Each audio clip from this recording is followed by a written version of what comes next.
중요한 성장에 대한 이야기를 할 것입니다. 今晩はとても重要な成長についてのお話をしたいと思います。 그래서 오늘 말씀의 타이틀은 성장은 선택이 아니라 우리의 숙명이다라는 것을 꼭 기억하시기 바랍니다. ですから今晩の御言葉のタイトルは成長は選択ではなく私たちの宿命であるということを覚えて恵みを受けたいと思います。 아멘. 오늘도 우리의 마음이 열려졌을 때 하나님께서 큰 역사를 우리 안에서부터 이루실 줄 믿습니다. 今晩も私たちの心が開かれた時に神様が私たちの心の奥から働いてくださる素晴らしい時間になると信じています。 아멘. アメン。 자, 히브리서 5장 11절에서 14절까지 말씀을 읽겠습니다. ヘブルの5章の11から15節まで読んでいきます。 멜기세덱에 관하여는 우리가 할 말이 많으나 너희의 듣는 것이 두나무로 해석하기 어려우니라. この方について私たちは話すべきことをたくさん持っていますが、あなた方の耳が鈍くなっているため解き明かすことが困難です。 때가 오래므로 너희가 마땅히 선생이 될 터인데 너희가 다시 하나님의 말씀의 초보가 무엇인지 누구에게 가르침을 받아야 할 것이니 젖이나 먹고 단단한 식물을 못 먹는 자가 되었도다. あなた方は年数からすれば教師になっていなければならないにもかかわらず、神の言葉の処方をもう一度誰かに教えてもらう必要があるのです。あなた方は硬い食物ではなく乳を必要とするようになっています。 대저 젖을 먹는 자마다 어린아이니 의의 말씀을 경험하지 못한 자요. まだ乳ばかり飲んでいるようなものは皆義の教えに通じてはいません。幼子なのです。 단단한 식물은 장성한 자의 것이니 저희가 지각을 사용함으로 연단을 받아 선악을 분별하는 자들이니라. しかし硬い食物は大人のものであって経験によって良いものと悪いものとを見分ける感覚を訓練された人たちのものです。 아멘. アメン。 제가 중보기도 시간에 지난주와 이번주를 통해서 지속적으로 오는 하나님께서 성경 말씀을 꼬리와 꼬리를 물면서 가르쳐 주시는 바들이 있었어요. 私が取りなしの祈りの時間に先週今週と引き続き主がその聖書の御言葉をつなげて教えてくださることがあったんです。 출애굽기 1세대 이스라엘의 사건부터 광야의 사건부터 시작해서 出エジプトのイスラエルのこの第一世代のその出来事から 오늘 히브리서의 말씀 신약에 나와서 우리에게 하시는 말씀이 동일한 맥을 가지고 있었다라는 거예요. そして今見たこのヘブル書の言葉新約聖書につながっている同じ内容があるということを気づいたんですね。 우리는 절대로 지금 이 순간부터 앞으로 성장하지 않으면 후퇴되게 된다는 사실 여러분 꼭 기억하시길 바랍니다. 私たちは今この瞬間からも前に前進しない限り後退してしまうということを皆さん必ず心に留めてください。 이것은 하나님의 사랑이 곁들린 경고예요. 성장은 선택이 아니 우리의 숙명이에요. これは神様が警告されたんですね。この成長というのは選択ではなく私たちの宿命なんです。 아멘. アメン。 이 히브리서를 기록한 이 저자의 마음은 메신저라면 다 같은 마음을 가지고 있을 거예요. ヘブル書をこの書いた記録した著者はメッセージを伝えるメッセンジャーであるならばみんなこの同じ心を持っていると思います。 이 하나님의 사람은 지속적으로 단계별로 하나님의 말씀을 가르쳤어요. 神様 가장 기초에서부터 어려운 말씀까지 다 가르쳤어요. 神様の御言葉を初歩から基礎から難しい御言葉まで全部一つ一つ丁寧に教えたんですね。 그래서 많은 시간이 흘러서 이제는 그 말씀을 가르치는 자가 되어야 돼요. 똑같이. それで長い年月が過ぎて今は御言葉を同じように教える側の教師になっていなければならない。 시간적으로 봤을 때도 그렇고 그 가르치는 자의 에너지와 인내를 통하여서도 그렇고 이제는 장성한 자가 되어야 되는데 아직도 초보라는 거예요. 年数からしてもそうだし今まで教えてきた人の労苦や時間を考えても教師になって成熟していなきゃいけないのにまだ同じだった。幼子にとどまっていたんですね。 여러분이 분명히 알아야 될 것이 있어요. 성장은 인생을 걸쳐서 필요한 시간들이 필요한 것이 아니에요. この皆さんが必ず知らなくてはならないことは成長というのは人生で時間をかければ必ず成長するというものではないんです。 일평생이 다 걸려야지 성장하는 게 아니에요. この一生涯かけてやっと成熟したというものではありません。 오늘 히브리서의 저자처럼 시간이 걸렸는데도 성장하지 않았어요. 이 사람들은. このヘブルに書いてあるように今日著者が話しているように時間が経っても年数が経ってもここに出てくる人たちは成長していなかったんです。 히브리서의 경고처럼 시간이 아니라 우리가 얼마나 하나님의 말씀에 대한 배고픔이 있는가에 대해서 우리의 성장이 달려있다는 거 기억하시길 바라요. このヘブルの御言葉を見ても分かるように、この年数ではなくて私たちがどれほど神様の御言葉に植え替いているか、この植え替きが成長につながるということを覚えてください。 여러분의 생각과 여러분의 마음은 시간이 지나면 오르락내리락해요. 皆さんの考え、皆さんの思いというのは時間が経てば変わっていきます。 그러나 영원한 하나님의 말씀만이 내 안에 차곡차곡 쌓여질 때 나는 성장한 사람이 되는 거예요. しかし永遠に変わらない神様の御言葉が私の内側でこう蓄積されていくときに私は成長する人になるんです。 제가 열심히 기도하다가 이것에 대한 말씀을 주세요라고 했을 때 베드로전서 2장 2절을 주셨어요. 私がこのことについて祈りながらこれに関する御言葉をくださいと言ったときに第一ペテロ2章の2節を与えてくださいました。 여기에 영적인 성장의 열쇠가 있습니다. ここに霊的な成長の鍵があります。 자, 읽겠습니다. 갓난 아이들 같이 순전하고 신령한 젖을 사모하라. 이는 이로 말미암아 너희로 구원에 이르도록 자라게 하려 함이라. 生まれたばかりの血のみ子のように純粋な御言葉の父を慕い求めなさい。それによって成長し救いを得るためです。 아멘. アメン。 우리가 집중해야 할 단어는 갓난 아이들 같이랑 신령한 젖을 사모하는 사람들이었다라는 거예요. ここで注目しなきゃいけないのは生まれたばかりの赤ちゃんのようにその御言葉の父を慕い求めるということなんですね。 이것을 원어로 보게 되면은 아주 강력한 메시지가 그 안에 들어 있어요. 그냥 단순한 갓난 아이들 같이 젖을 사모해야 된다 이런 의미 정도가 아니에요. 미지근한 정도가 아니에요. この言語から見ていくとただ小さい赤ちゃんが父を必要としているんだなという生ぬるいものではないんですね。強い意味が含まれています。 배고픈 어린아이들이 어떻습니까? 계속 울어요. 줄 때까지 울어요. お腹空かせた赤ちゃんはどうしますか？与えられるまで泣き続けます。 그리고 아이는 끈질김을 가지고 그 줄 때까지 배가 불러질 때까지 계속 빱니다. そしてその幼子というのは与えられるまでそして満たされるまでずっと泣き続けるんですね。 여기서 사모하라는 의미는 강력한 배고픔과 강한 허기짐을 가진 영적 갈망을 의미합니다. ここに出てくる慕い求めるというのは言語を見ると力強い植え替きとそしてこの好奇心によって満たされるという意味が含まれているんです。 여러분의 영에서 하나님의 말씀에 대한 배고픔이 있어야지 성장을 하게 되는 것이에요. 皆さんの霊の中で神様の御言葉に対して植え替きがあるときに皆さんの霊は成長するようになっています。 왜 우리가 말씀에 대한 배고픔이 없는가? 세상의 것들이 너무 그것에 집중되어 있고 그것으로 다 채워서 말씀에 대한 배고픔이 없는 거예요. 그게 문제예요. なぜ私たちが御言葉について御言葉に対して植え替きがないのかというと世の中のものであまりにも満たしてしまってお腹もそれで満たしてしまっているので御言葉に対しての植え替きがありません。 무언가로 나의 배를 채우면 나는 배부르기 때문에 더 이상 먹고 싶지가 않는 거예요. 何かで自分を満たしてしまうと私はもうお腹いっぱいの状態なのでそれ以上満たそうとしないんです。 그러나 진짜 크리스찬이라면 거듭난 사람이라면 하나님의 말씀에 대한 배고픔이 분명히 있습니다. しかし本物のクリスチャンであるならばそして生まれ変わった人であるならば神様の御言葉に対する植え替きは必ずあります。 아멘. アメン。 제가 하나님께 감사하는 것은 우리 교회에 많은 아이들이 있음을 봅니다. 정말 私が 감사해요. 本当に神様に感謝しているのは私たちの教会には今たくさん赤ちゃんが生まれています。 그래서 아이들을 위해서 기도하기도 하고 또 기대를 합니다. 커서 얼마나 하나님께 쓰임 받을까. そしてその赤ちゃんたちのために祈りながらまた大きくなった時にどういうふうに用いられるかということを想像して期待もするんですね。 제가 결혼하기 전에는 그냥 어린 아이만 이쁘니까 어린 아이만 봤어요. 私が結婚する前は小さい子はただそれだけ可愛いので小さい子だけを見ていました。 근데 제가 결혼하고 나서 애를 낳다 보니까 아이를 본과 동시에 부모의 얼굴을 봐요. でも私が結婚して自分も子供を持ってみるとその子供を見ると同時に親の顔も見るようになったんです。 이 아기를 안고 보면서 웃으면서 그 사랑스러운 얼굴을 봐요. その親がですね自分の子供を抱いて愛らしそうに見つめるその眼差しを見るんですね。 근데 부모의 얼굴이 슬플 때가 있어요. でも親の顔が悲しそうな時があるんです。 속상해할 때가 있어요. 残念そうな時があるんです 그늘질 때가 ね。 있어요. こう影がかかっているようなそういう顔がありま 그게 す。 언제일까요? それはいつでしょうか。 아이들이 밥을 잘 안 먹을 때. 子供たちがご飯をちゃんと食べない時 한 입이라도 더 먹어야 되는데 그래야지 더 크는데 一口でももっと与えたいそうした時にちゃんと大きくなるのに 입을 꽉 닫고 있어요. 안 でも 먹어.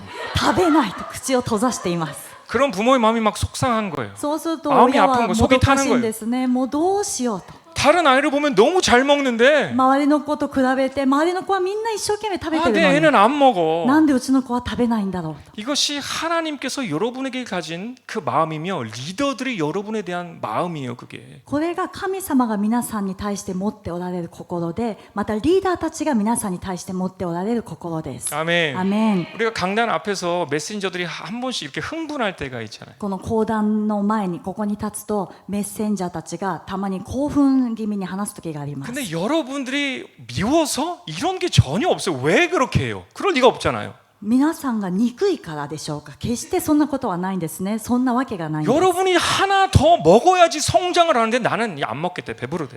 でも皆 나는 さん 은혜만 が 받으면 된대. 사랑만 받으면 된대. 皆さんが一口でも多く食べた時に成長するのに私はもういらないです恵みだけで十分です 하나님 사랑만 받으면 돼요. 성장 안 해도 돼요. 神様私神様の愛だけが必要なんで成長はいりません 더 이상 그렇지 않습니다. でもそんなことはないんですね 반드시 우리는 성장을 해야 돼요. 이것은 자연의 원리예요. 私たちは必ず成長しなくてはなりませんこれは自然の原理なんです 아멘. アメン 영의 양식을 먹는 만큼 하나님을 알게 됩니다. 霊の糧を食べるくらい食べるほどに私たちは成長するようになっています 하나님을 알게 되면 하나님을 신뢰할 수 있게 됩니다. 神様を知れば神様を信頼することができるようになります 하나님을 신뢰하게 되면 하나님을 경외하게 됩니다. そして神様を信頼するようになると神様を恐れるようになります 하나님을 경외하면 하나님을 순종할 수 있게 됩니다. そして神様を恐れるようになると神様に従順するようになるんですね 바로 그 절대적인 모습이 예수 그리스도의 장성한 분량이에요. 절대적인 순종까지 이루는 것.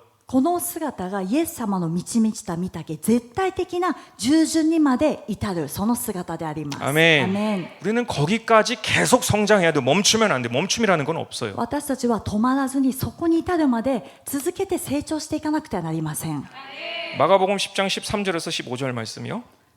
마가복음 10장 マルコの 13절에서 10 15절. 章の13節からの御言葉です 사람들이 예수님의 만져주심을 바라고 어린아이들을 데리고 오매 제자들이 꾸짖건을 さてイエスに触っていただこうとして人々が子供たちを身元に連れてきたところが弟子たちは彼らを叱った 예수께서 보시고 분이 여겨 이르시되 어린아이들이 내게 오는 것을 용납하고 금하지 말라 하나님의 나라가 이런 자의 것이니라 イエスはそれをご覧になり憤って彼らに言われた子供たちを私のところに来させなさい止めてはいけません神の国はこのような者たちのものです 내가 진실로 너에게 이르노니 누구든지 하나님의 나라를 어린아이와 같이 받들지 않는 자는 결탄코 들어가지 못하리라 하시고 誠にあなた方に告げます子供のように神の国を受け入れるものでなければ決してそこに入ることはできません 아멘. アメン 누가 말려도 꾸짖어도 예수님께 말씀으로 뛰어가는 아이들을 천국을 가는 사람이 되고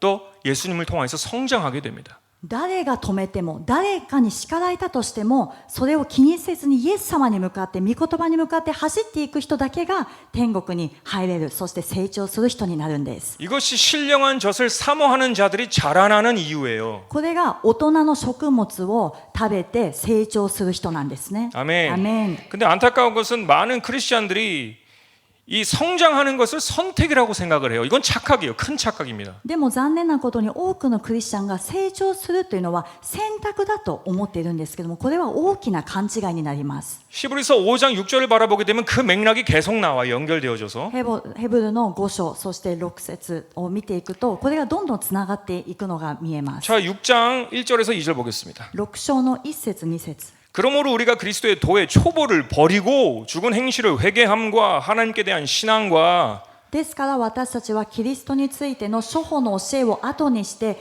成熟を目指して進もうではありませんか死んだ行いからの改心神に対する信仰 세례들과 안수와 죽은 자의 부활과 영원한 심판에 관한 교훈의 털을 다시 닦지 말고 완전한 대로 나아갈지니라. 清めの洗いについての教え手を置く儀式死者の復活常しえの裁きなど基礎的なことを再びやり直したりしないようにしましょう 아멘. アメン 여기 6장을 전체적으로 보면 사실은 이 맥락에 따라서 읽게 되면 되게 무서운 경고들이 많아요. この6章の文脈を通して前後を見ていくととても恐ろしい警告が出てくるんです、ね、 지금 이 베이비 크리스찬들 시간이 많이 지나도 성장하지 않으려는 이 크리스찬들에 대한 경고예요. 지금.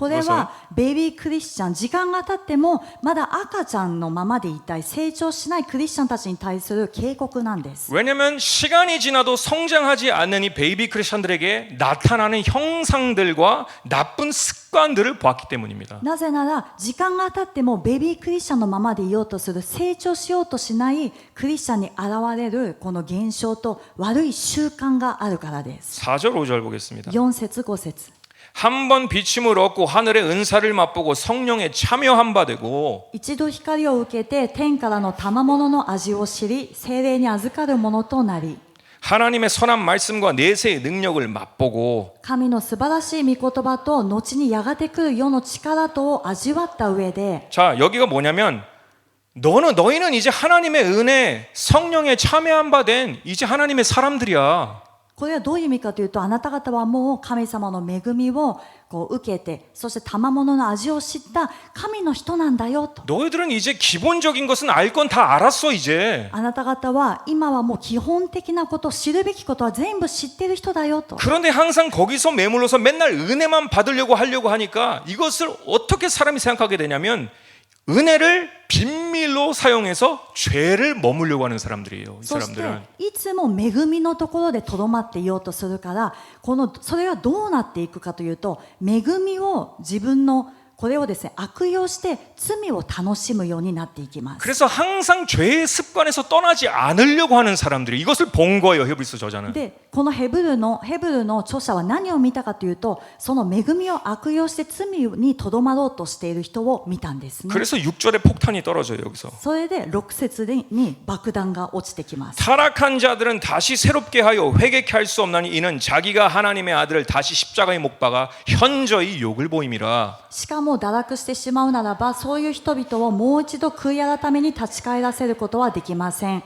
彼らは自分で神の子をもう一度十字架にかけて恥辱を与える人たちだからです。 히브리서 저자는 너희들이 지금 무슨 꿍꿍이를 가지고 있는지 다 알고 있다라는 거예요. 이제는 벗어나야 된다라는 こ 겁니다. のヘブルの著者は、あなた方が今どういう思いを持っているか、心の動機がどういうものであるかということを全部これを見て、これを捨てなさい、変えなさいというふうに今警告しているんです。 그래서 이 내용을 전체적으로 요약을 해서 7, 8절로 마무리를 해요. この全体的にですね、内容を要約して7節8節で終わります。 땅이 그 위에 자주 내리는 비를 흡수하여 밭가는 자들의 쓰기에 합당한 채소를 내면 하나님께 복을 받고 土地はその上にしばしば降る雨を吸い込んで、これを耕す人たちのために有用な作物を生じるなら神の祝福に預かります。 지금 자주 내리는 비 하나님의 은혜가 너에게 있잖아. 긍휼이 너희에게 있잖아. 이제 너희는 자주 내리는 비를 받았으니까 이제는 열매를 맺어야 돼라는 거예요. このしばしば降る雨、今あなた方の上には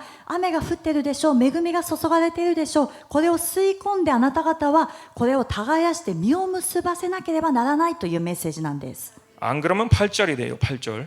で、そうしなかったら8節 만일 가시와 엉겅퀴를 내면 버림을 당하고 저주함에 가까워 그 마지막은 불사름이 되리라. しかし茨やアザミなどを生えさせるなら無用なものであって、やがて呪いを受け、ついには焼かれてしまいます。 여러분 아직도 성장이 선택이라고 생각하십니까? 절대 아니에요. 皆さん、まだ成長は選択だと思っていますか？決してそんなことはありません。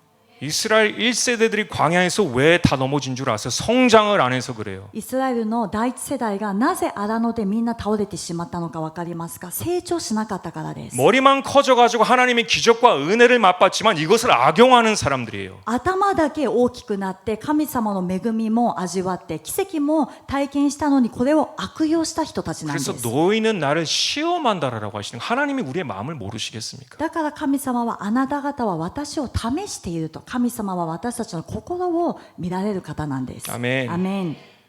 우리가 자주 내리는 비를 받는 것은 큰 은혜이자 특권입니다, 여러분. 私たちがしばしば降る雨を吸い込む、受けるということは、これは素晴らしい恵みであって特権です。 이것은 나의 권리가 절대 아니에요. 권리라고 착각하지 마세요. これは自分の権利ではないので、権利だと思ってはいけません。 아멘. アメン。 지금 빨리 성장할 때입니다. 今は早く成長しなくてはならない時です。 아멘. アメン。 우리는 전진하거나 바로 후퇴되게 되어 있습니다. 중간이 없어요. 私たちは前進するか後退するか立ち止まるということはありえないんです。 살거나 죽거나 둘 중 하나예요. 生きるか死ぬかその2つのうちの1つなんです。 성장하거나 썩어지거나 둘 중 하나예요. 成長するか腐っていくかどちらかなんですね。 안주한다라는 것은 없어요. 성경 사전에는. そこでとどまるということは聖書には書いてありません。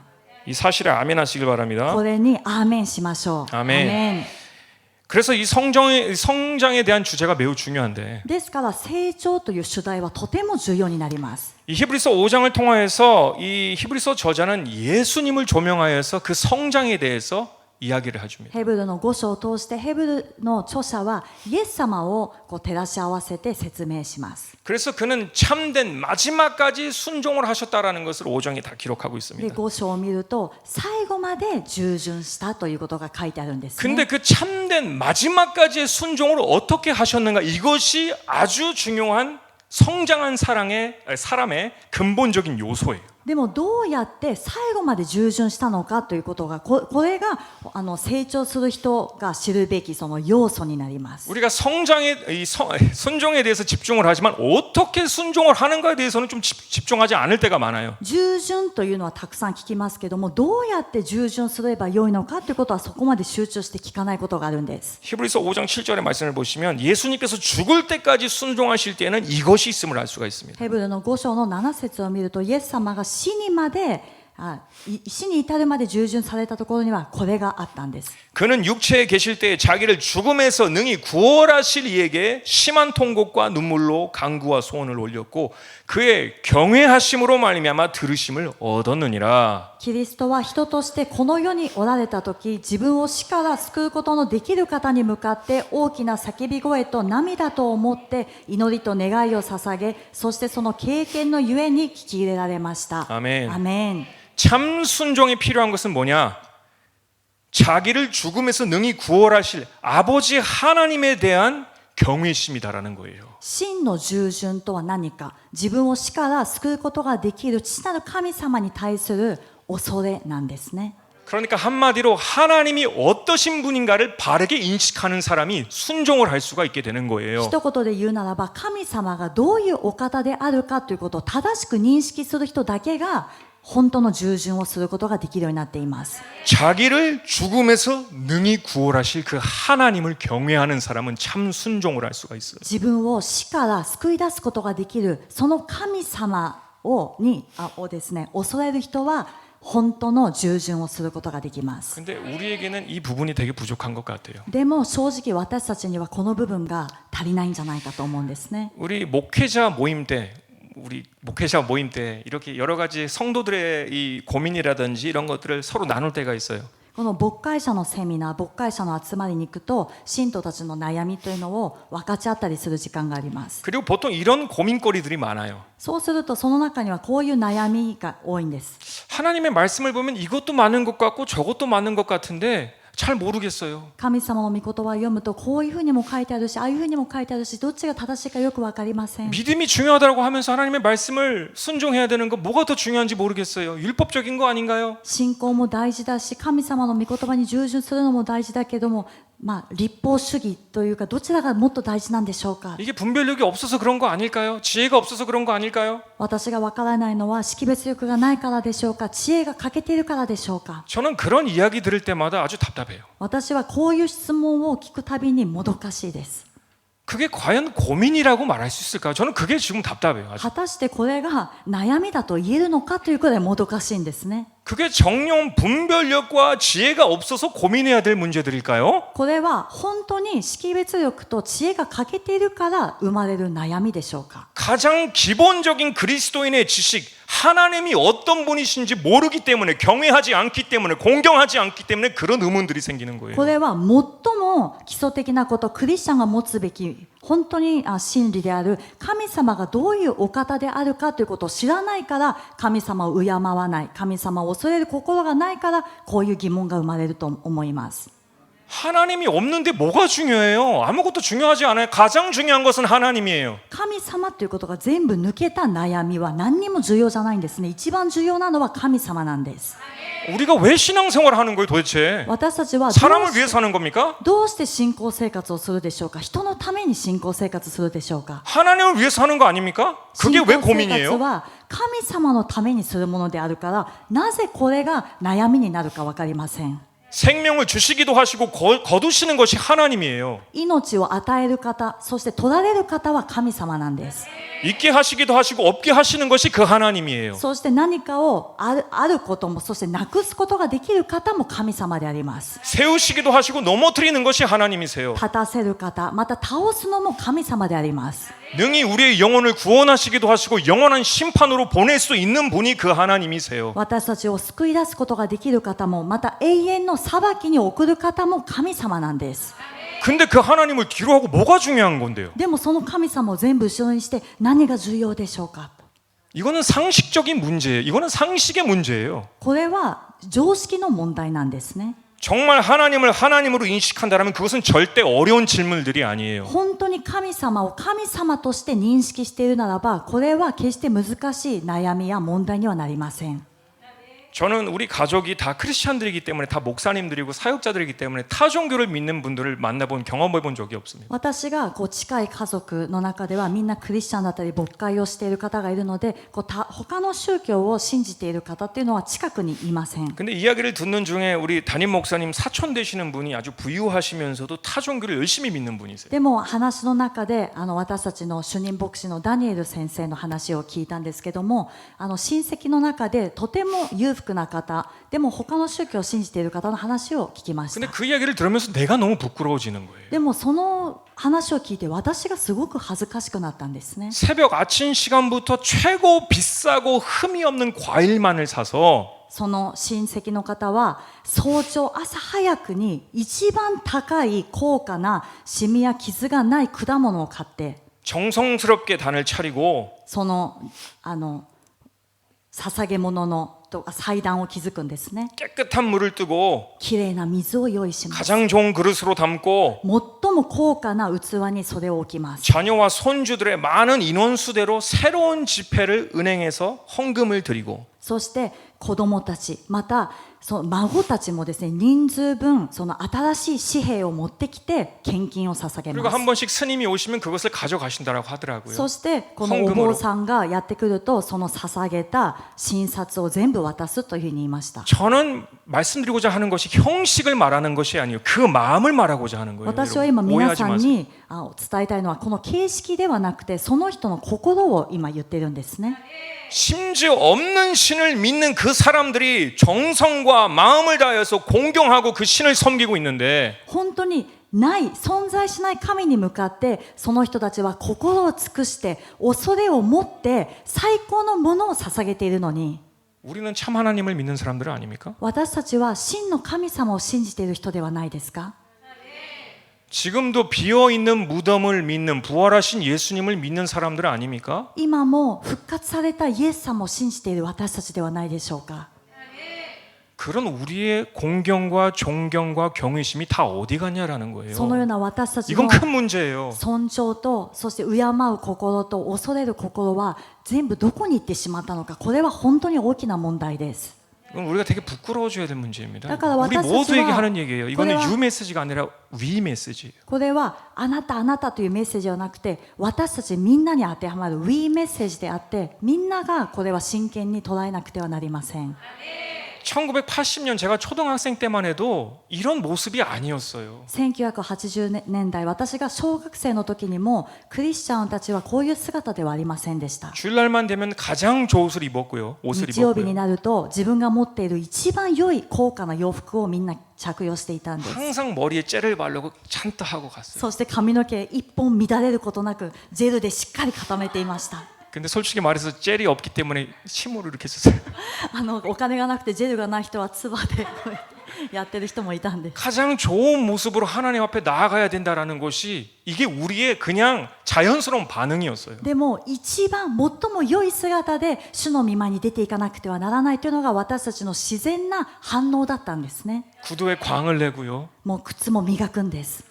헌금도 새 지폐를 가장 좋은 봉투에 넣어서 이렇게 하나님께 드렸어요. 献金も新しい新札の紙幣を一番きれいな封筒に入れて主に捧げていました。 그리고 만약에 새 지폐를 얻는 것이 어려우면 항상 다림질을 했어요. 꾸기만 하나 없도록. でも新札を得るのが難しかったらアイロンかけてまっすぐにしたものを捧げていたんです。 저는 다시 한번 말씀드리지만 형식을 말하는 것이 아니에요. 하나님을 향한 우리의 마음이 어디 갔냐라는 거예요, 지금. 私はもう一度言いますが、この形式的な話をしているのではなくて、神様に対する私たちの心はどこに行ってしまったのかという話なんです。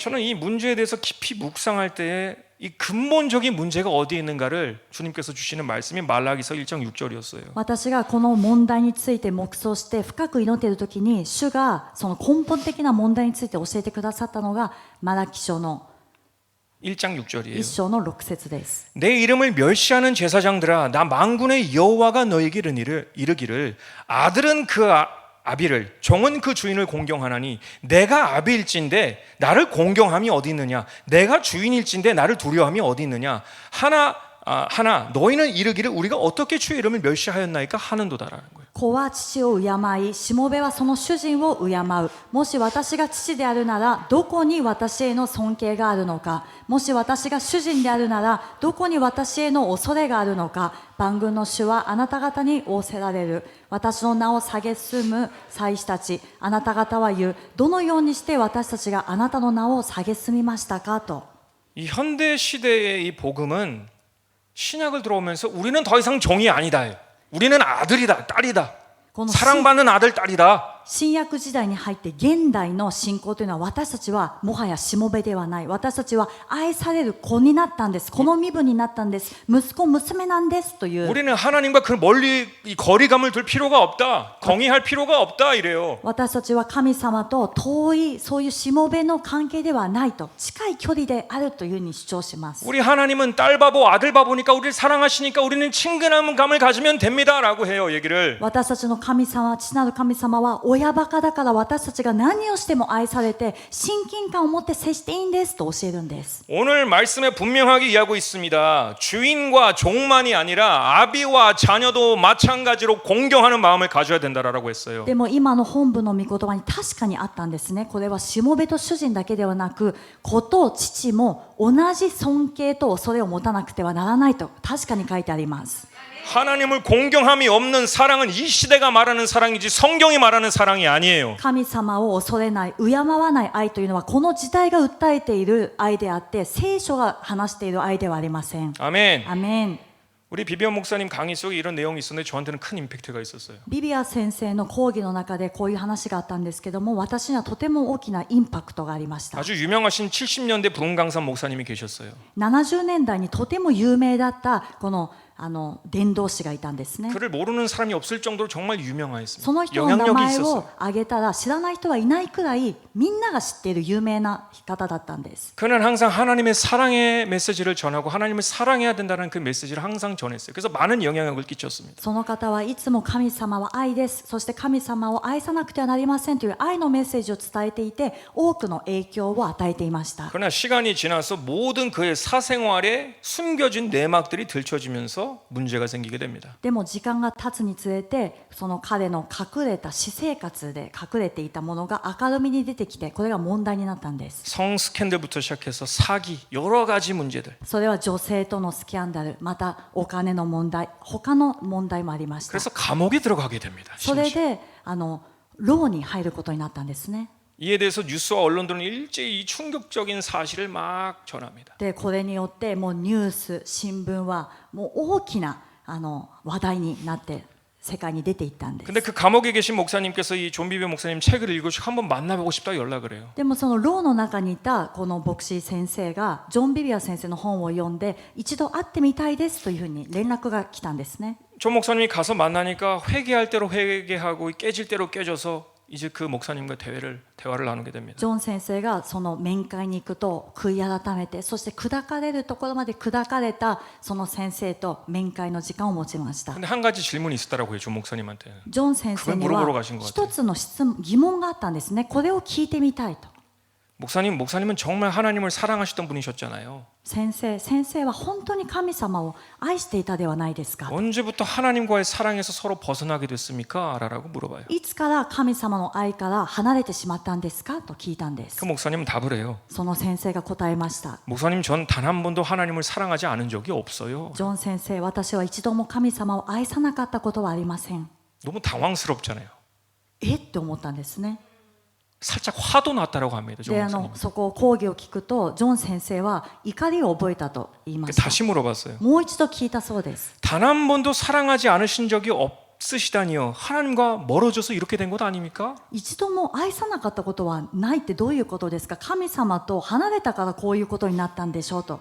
그때 그 목사님이 다시 대답을 해요. そしたらその先生がもう一度答えたんです。 목사님, 전 단 한 번도 하나님을 사랑하지 않은 적이 없습니다.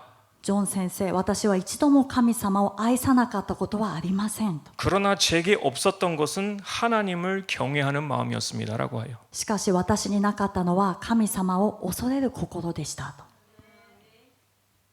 우리가 하나님을 사랑한다면서 너무 죄를 쉽게 짓지 않습니까? 私たちは神様を愛していると言いながら罪をあまりにも簡単に犯してないですか。 우리가 하나님을 사랑한다 하면서도 하나님의 말씀이 너무 무거운 멍에처럼 느껴지지 않습니까? 私たちは神様を愛していると言いながらも神様の御言葉が重荷として感じられる時はないですか。 왜일까요? 하나님에 대해서 잘 모르기 때문이에요. なぜでしょうか。神様についてあまりよく知らないからです。 우리를 그리스도의 장성한 분량에 이르게 하는 힘은 私たちをキリストの満ち満ちた御岳にまで成長させる力は 내 죄를 이기고 내 자아를 이기고 참된 순종으로 우리를 인도하는 힘은 私たちの自我に打ち勝って私たちの罪に打ち勝って真の成長に導く力は 하나님이 어떠신 분인가를 알고 그분을 바르게 인식해서 공경하고 경외하는 마음을 가질 때 힘이 생기게 되어 있어요. 神様がどういうお方であるかということを正しく認識してそれで私たちが恐れる心敬う心を持った時に私たちは従順する心が伴うようになっています。 요한일서 5장 3절을 보시면 이런 말씀이 있습니다. 第一ヨハネの5章の3節にはこういうふうに書いてあります。 하나님을 사랑하는 것은 이것이니 우리가 그의 계명들을 지키는 것이라 그의 계명들은 무거운 것이 아니로다. 神を愛するとは神の命令を守ることです。その命令は重荷とはなりません。アメン。 여러분이 소위 생각하는 사랑은 하나님께서 우리에게 요구하시는 그 사랑과 컨셉이 다를 때가 있어요.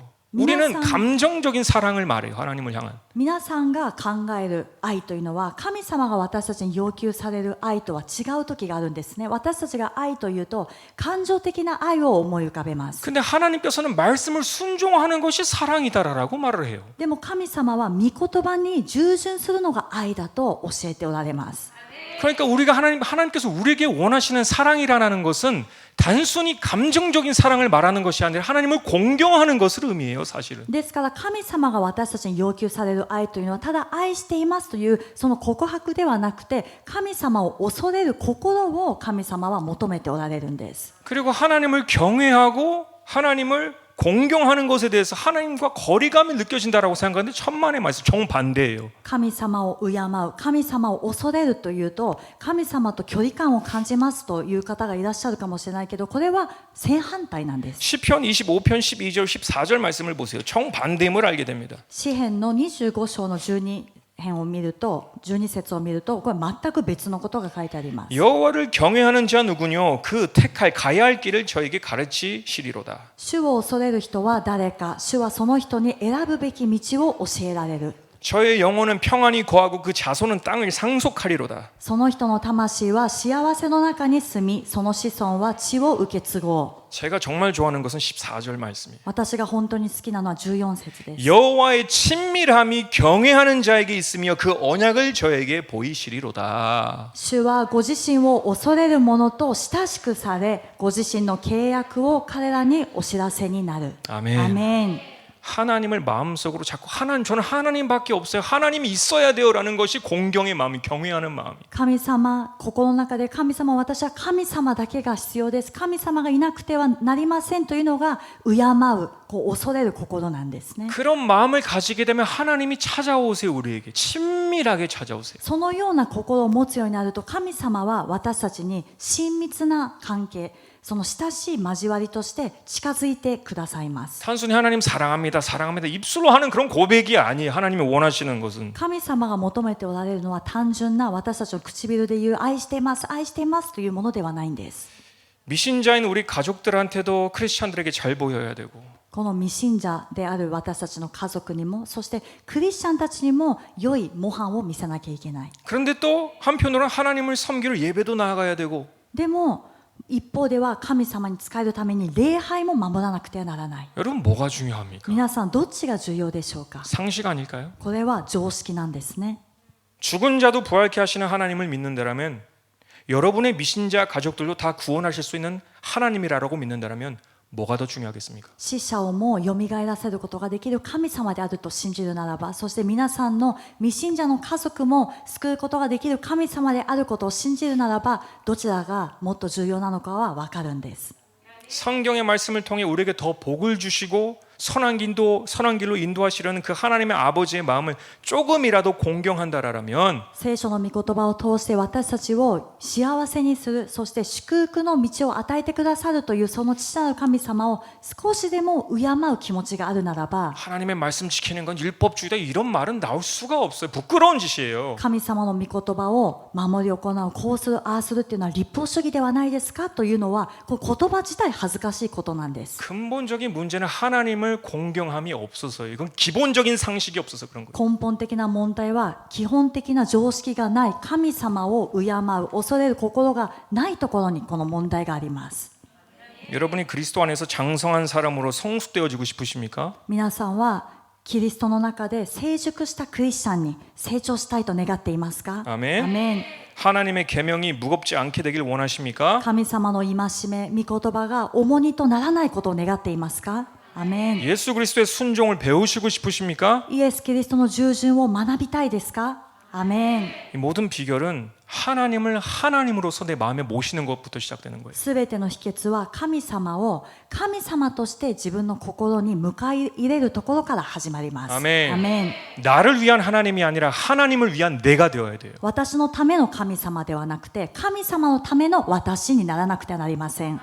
그런 모습을 가지고 신앙생활할 때 예수 그리스도의 장성한 분량으로 성장될 줄 믿습니다. こういう姿を持って信仰生活をするときにイエス・キリストの満ち満ちた御岳にまで成長すると信じています。 그런 저와 여러분이 되시길 예수 그리스도의 이름으로 축복합니다. そのような皆さんと私になるようにイエス・キリストの皆によって祝福します。 아멘. 우리 같이 기도하시겠습니다. 共に祈ります。